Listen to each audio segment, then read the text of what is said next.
варзиш дар баробари тарғибу ташвиқи тарзи ҳаёти солим инчунин василаи муҳими дӯстӣ миёни инсонҳо ба ҳисоб меравад. бахшида ба рӯзи варзишгарони Тоҷикистон имрӯз мусобиқаи муассисаи давлатии Мактаби ҷумҳуриявии олии маҳорати варзишӣ оид ба намудҳои гӯштин миёни наврасони солҳои таваллудашон 2011-2012 ба миён гузошта шудааст ки ҳадаф ва мақсади баргузоршавии ин мусобиқаҳо ҷалб кардани насли наврас ба варзиш мебошад.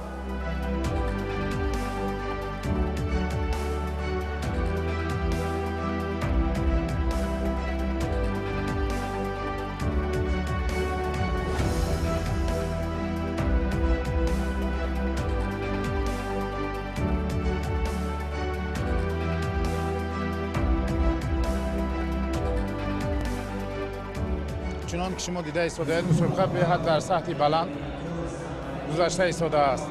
ما مسئولین کوشش میکنیم که نسل نورس در روی وطندوستی تربیت یابند و کوشش میکنیم که در مسابقه سطح بلند بیرون از کشور پرچمبرداری وطن ملت باشند.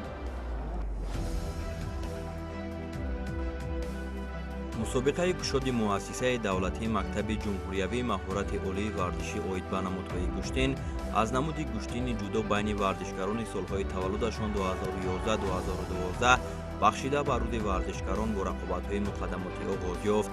дар мусобиқа зиёда аз 100 варзишгар иштирок намуда аз рӯи 8 вазн миёни ҳам сабқат намуданд. ҳар як қуввозмоӣ барои ин наврасон на танҳо санҷиши қувва балки мактаби ирода ва худшиносӣ буд.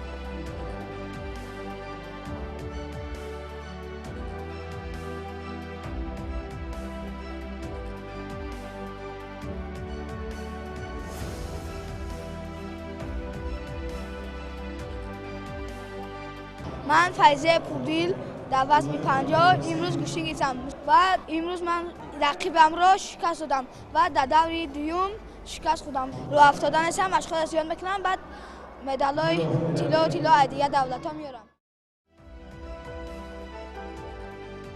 баргузоршавии чунин мусобиқаҳо барои варзишгарони наврас бисёр ҳам аҳамияти ҷиддӣ дорад, зеро ки онҳо аз чунин мусобиқаҳо барои худ таҷриба мегиранд. кори доваронро бошад худи варзишгарони ҷавон ба ӯҳда доштанд. ин нишонаи он аст ки анъанаи масъулиятшиносӣ ва риояи қоидаҳо аз ҳамин сину сол сарманша мегирад.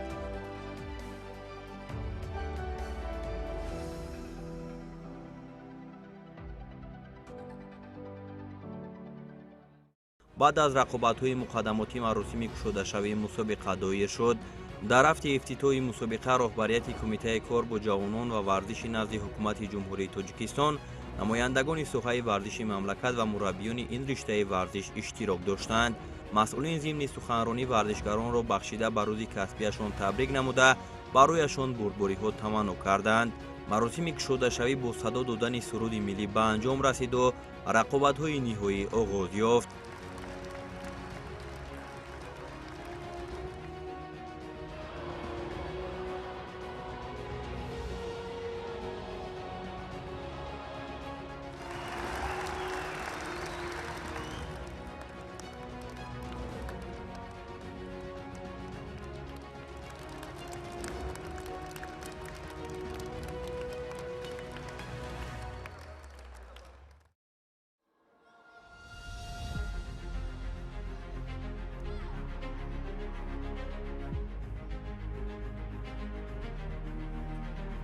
аввалин шуда финали вазни 39 килограмм доир шуд ки аз миёни 27 иштирокчӣ ба Амирҷон Ҳутамшодзода ва Ҳасан Носиров муяссар гардид ки бо шикаст додани ҳамаи рақибон ба финал бароянд.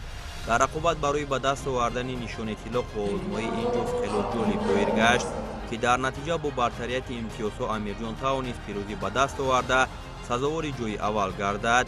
дар ин вазн Ҳасан Носиров ҷойи дуюм ва Раҳим Назар Маҳмадзода бо Иброҳим Каримов ҷойҳои сеюмро ба даст оварданд.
رقابت‌ها بسیار هم خوب بودند. من امروز با 5 رقیب خود دست بالا گشتم.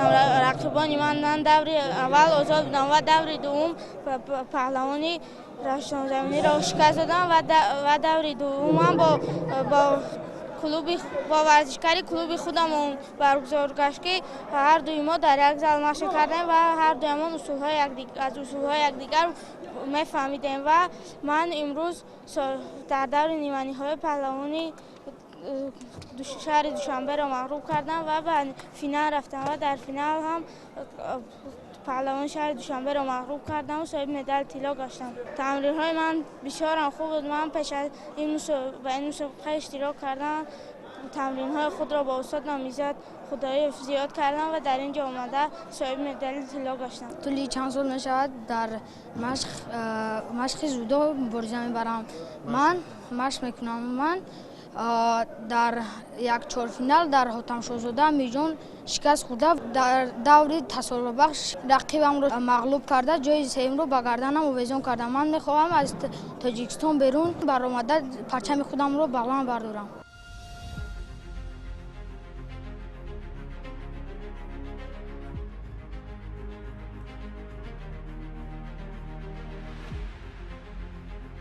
در فینال وزن تا 42 کیلوگرم بهروز شادمانов با صدام جمعزاده اندر میدان رقابت گردیدند. مبارزه پهلوانان برای نشان طلا با تلاش‌های دوجانبه به آغاز یافت و هر دو بهر کسب امتیازها زیاد تلاش کردند. در نتیجه بعد از یک سبقت مشکل بهروز توانست که رقیب را تسلیم نموده سزاوار مدال طلای این وزن شود.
این روز در 5 رقیب خود غالب آمده سزاوار جای اول شدم. من میخواهم که تمرین‌های خود را زیاد کنم و در مسابقه‌های بین‌المللی اشتراک کرده پرچم کشور را بلند بردارم.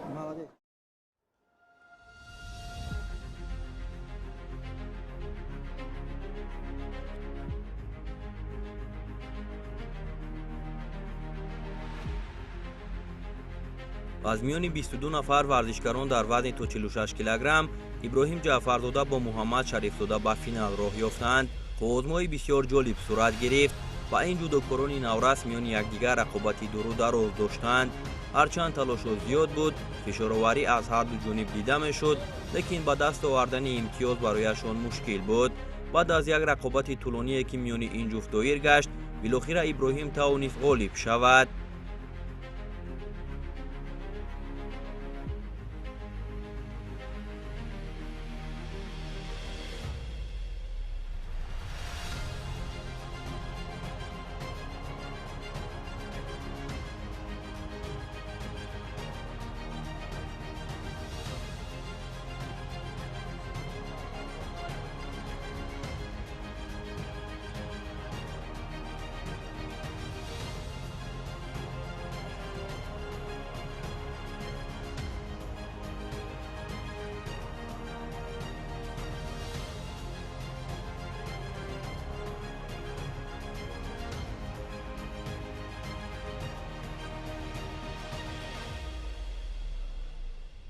در این مسابقه سزاوار جای اول گشتم در وزن 46 کیلو. از همه رقابت دشوار من فینال بود که من آن را با سلسله شده ها مغلوب کرده سزاوار مدال طلا گشتم و من با استادم که مشق‌های دست جمعانه در آسایشگاه خجاب گرم گذراندیم. تیاری ها را دیدیم و боз ҳам мехоҳем машқҳоро бисёр карда дар мусобиқаҳои байналмилалӣ иштирок намоем.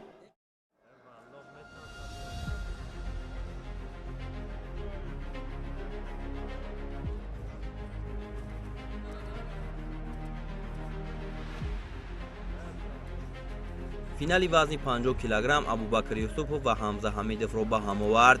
аз оғози қувозмои Абубакр дар ҳол пай анҷом додани усулҳо шуд ва дар фурсатҳои аввал тариқи ла додани даст рақибро таслим намуд. ҳамин тавр дар ин вазн Абубакр Юсупов ҷойи аввал, Ҳамза Ҳамидов ҷойи дуюм ва Аминҷон Қаюмзода бо Самиаллоҳ Сатторов ҷойҳои сеюмро соҳиб шуданд.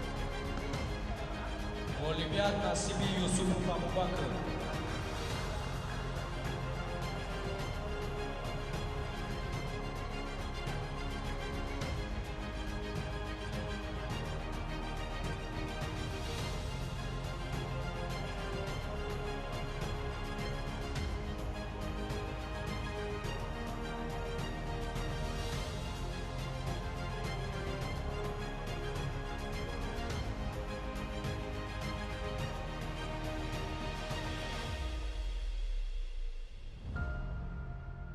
ما پیش از این مسابقه با معلمم رؤوف حکمتوف تمرین‌ها را جدی کرده و در آینده می‌خواهیم که به درجه‌های جهانی و المپیاد برویم.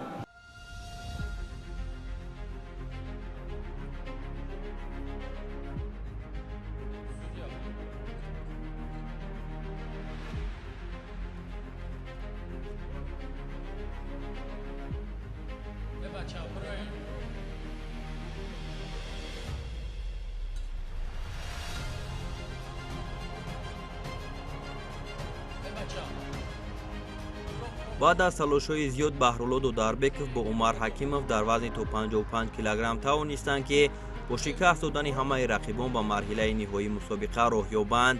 нерӯсанҷии ин паҳлавонон барои нишони тилло бисёр бо ҳаяҷон оғоз ёфт, лекин дар сонияҳои аввал ба анҷом расид. дар лаҳзаҳои аввали сабқат Баҳрулло бо як ҳаракати олии имтиёзи комили ипонро ба даст овард ва барандаи нишони тиллои мусобиқа дониста шуд.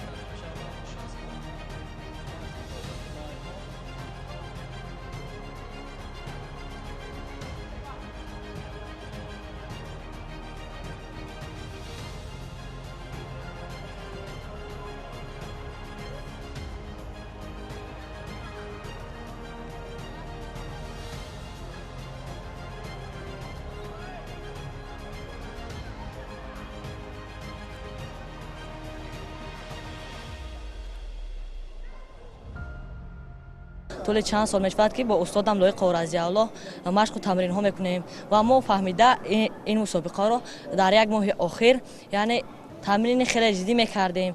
در این مسابقه من 4 حریف خود را شکست داده سزاوار جای اول گشتم.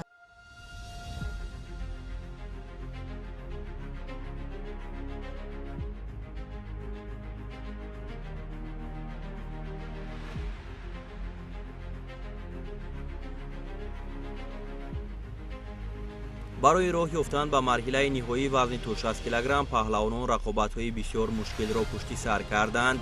дар марҳилаи нимниҳоӣ Ёсин Назаршоев аз Сулаймон Латипов шикаст хӯрд ва Муҳаммад Ҷумаев тавонист Қаюм Раҳмоновро шикаст дода ба финал роҳ ёбанд. рақобати Сулаймон Латипов бо Муҳаммад Ҷумаев дар финал бисёр ҳам ҷолиб пушти сар шуд.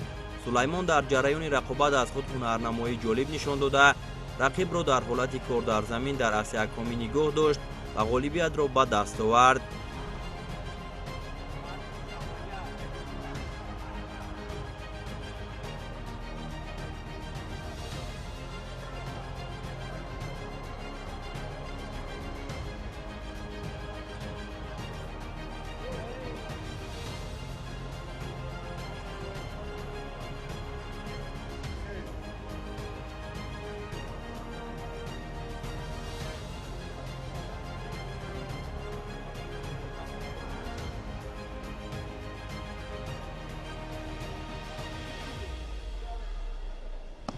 ғолибият насиби Латипов Сулаймон.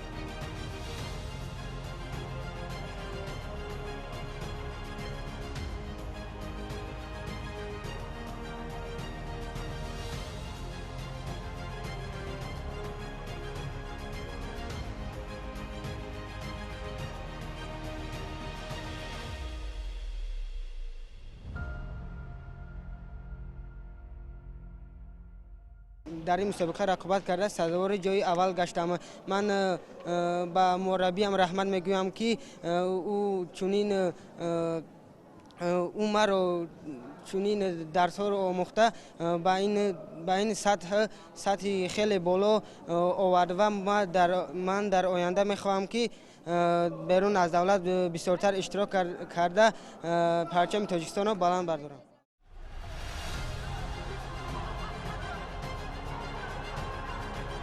барои ба финали вазни то 66 килограмм баромадан паҳлавонон муборизаҳои мушкилро пушти сар карданд ва билохира Юсуф Абдуллозода бо Рауф Лоиқов тавонистанд, ки бо шикаст додани рақибон ба марҳилаи ниҳоӣ роҳ ёбанд. рақобати ин ду тан аз паҳлавонони майдони имрӯза бо талошҳои дуҷониб ба оғоз ёфт ва ҳарду аз аввали нерӯсанҷӣ барои ғолиб омадан кӯшиш карданд. билохира баъд аз талошҳои зиёд Абдуллозода тавонист, ки имтиёзи юкоро ба даст биёрад ва пирӯз шаваду ба гирифтани нишони тилло даст ёбад. дар ин вазн Рауф Лоиқов нишони нуқра ва Умар Абдураҳмонов бо Саид Акбар Лоиқов нишонҳои биринҷиро соҳиб шуданд.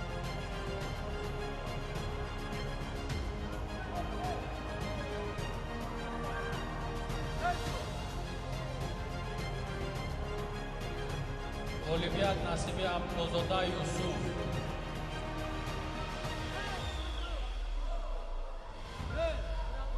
بعد فینال وزن اندازه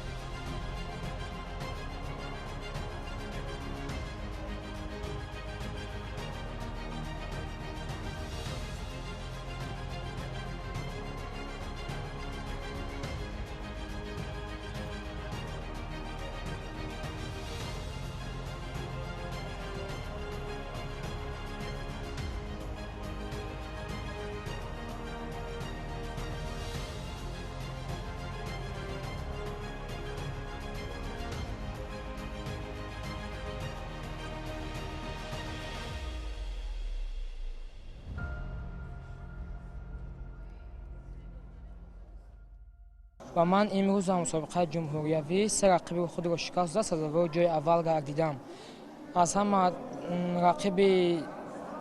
رقیب مشکل گذار رقیب سوم من بود و من آنها را شکست دادم، سزاوار جای اول گردیدم و در آینده میخواهم که با دیگر دولت‌ها به مسابقه جهانی روم.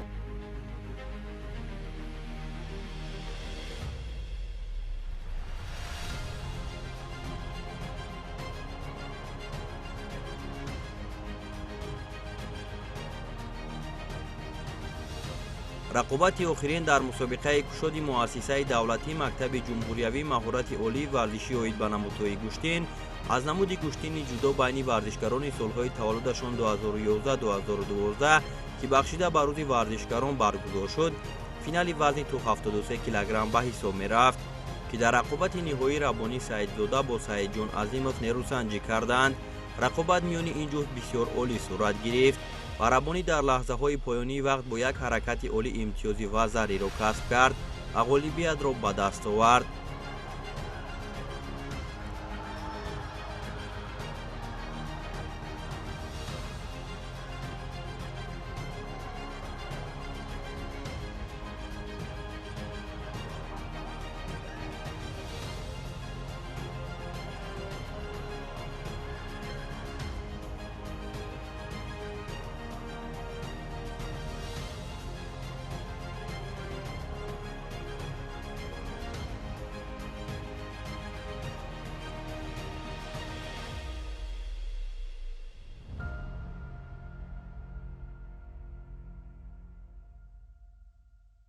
پیش از این مسابقه در خجابیگرم مشق‌های دست جوانان گذاشتیم که با مشق‌های دست جوانان خیلی خوب گذاشت و خیلی نتیجه زور داد که ما امروز در مسابقه جای اول رو اشغال کردیم. امروز چنانه که دیدیم با مناسبت روز ورزشگران مکتب مؤسسه دولتی مهارت عالی ورزشی یک مسابقه با نفوذی که تشکیل کرد. در این مسابقه زیاده از 300-400 تا ورزشگر از تمام ناحیه‌ها برآمد کردند و در این مسابقه شاگردان من زیاده از 8 نفر که اشتراک کردند.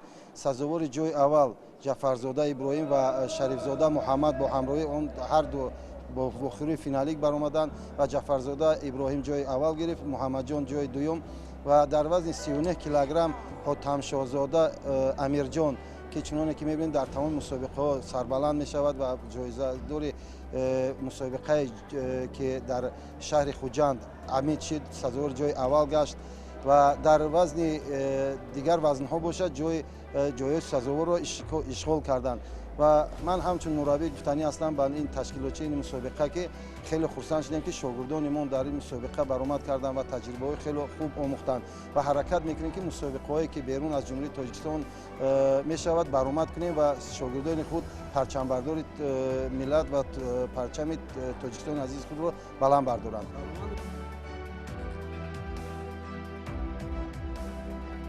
ورزش نه تنها قوه بازو بلکه قوت دل و اراده است. این روی گلگشت زندگی تنها به آنهای میسر می شود که با مهنت، صبر و صداقت قدم می گذارند. مسابقه امروزه نشان داد که نسل نورس نه تنها با هنر بلکه با اخلاق، دوستی و احترام همدیگر قدم به پیش می گذارند. برای این نورسان هر یک غلبه قدمی به سوی آرزوهای بزرگ است. هر یک شکست باشد درسی برای فردای پیروز. ما با باوری میگوییم تاجیکستان با چنین فرزندان آینده درخشان و نامبردار خواهد داشت. بگذار پرچم وطن همیشه در بلندترین قله‌های جهان پرافشان باشد.